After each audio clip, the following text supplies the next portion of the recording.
Alright mga idol, magandang hapon po sa inyong lahat. Abay tapos na naman ang trabaho at oras na naman mga idol ng aming uwian. Abay heto na nga mga idol, ang bawat isa kumaripas na sa kanya-kanyang alis, makarating sa kanya-kanyang tahanan. At syempre ako naman din patuloy din sa aking pagbiyahe mga idol. Dito pala kami nagtratrabaho sa Barangay Kutkot dito sa papasok sa Grand Palacio mga idol.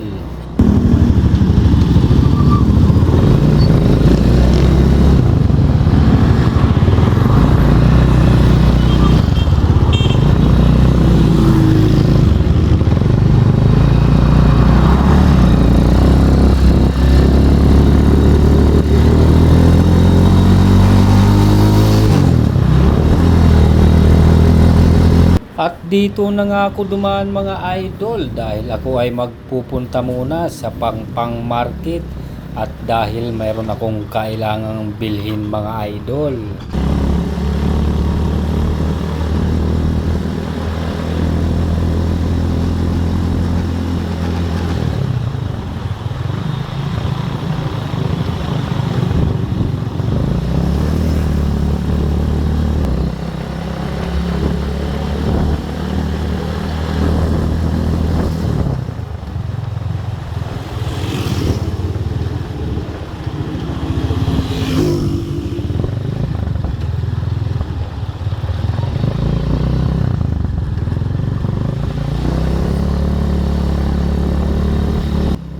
At hito na nga mga idol, patungo na tayo sa Pangpang Market at ito ay karugtong na to ng Pangpang Market mga idol.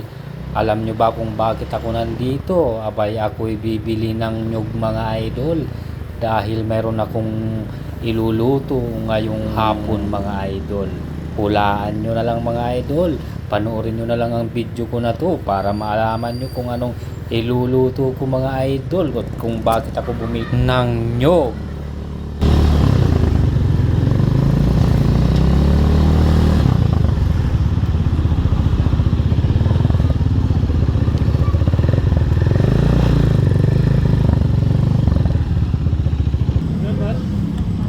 Nyog isa't kalahati.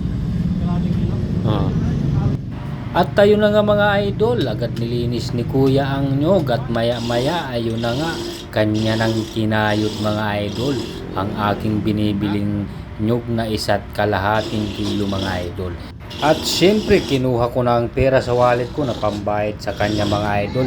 At ayun na nga mga idol, pagkatapos na kinayod ang nyog mga idol at ito na, nagbayad na ako mga idol. Ibinigay ko na kay kuya ang aking pambayad at maya maya mga idol ako'y gogo na at ayun na nga ang aking motor, naiinip na sa kakaantay sa akin mga idol.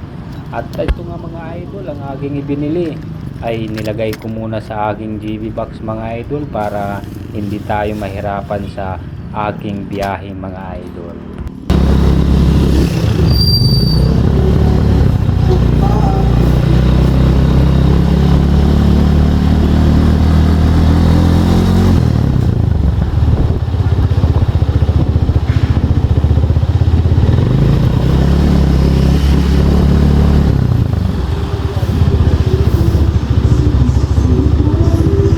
At ayan na nga mga idol, dito nga ako nagpadaan sa Barangay Pangpang.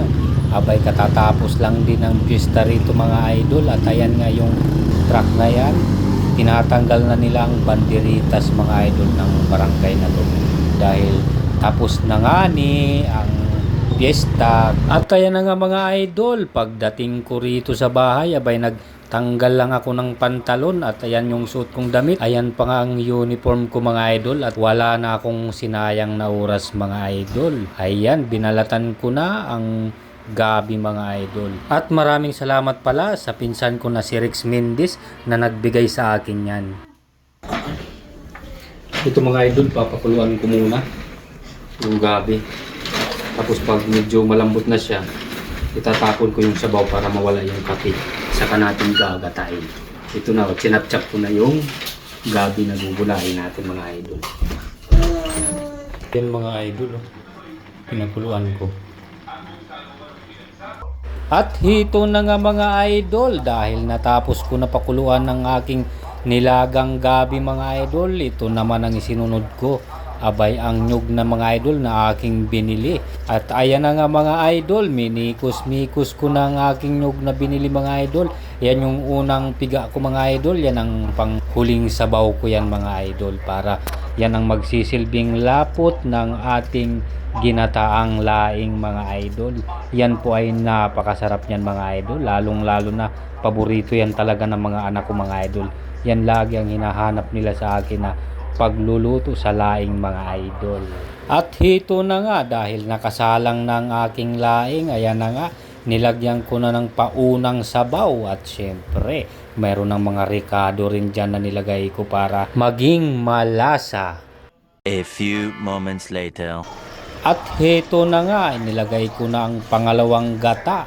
At ayun na nga, napakalapot na niya. Naantayin ko lang kumulo yan at lumapot kunti at bumaba-baba ang sabaw.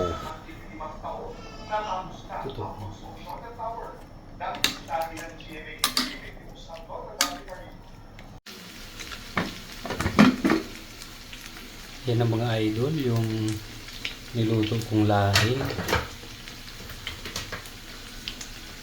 May sili. Sili ka rin. Sarap nito. Magata. Magata siya oh. At papartner na natin ang pritong maling. Yan. Yan mga idol, partner niya. At mamaya-maya kunti mga idol, kakain na kami. Kakain na tayo. Kakain ang lahat. Sabay-sabay na tayo kumain mga idol. Diba?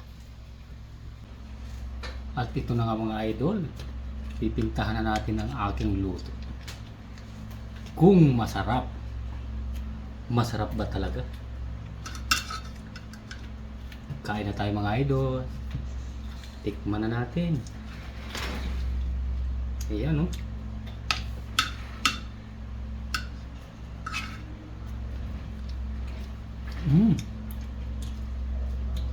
Sarap nga.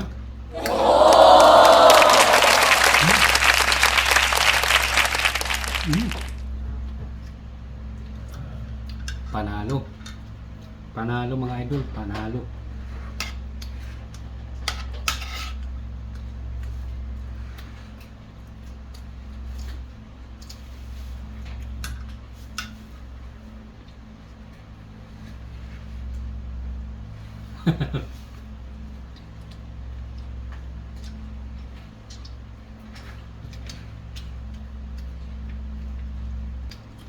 Okay.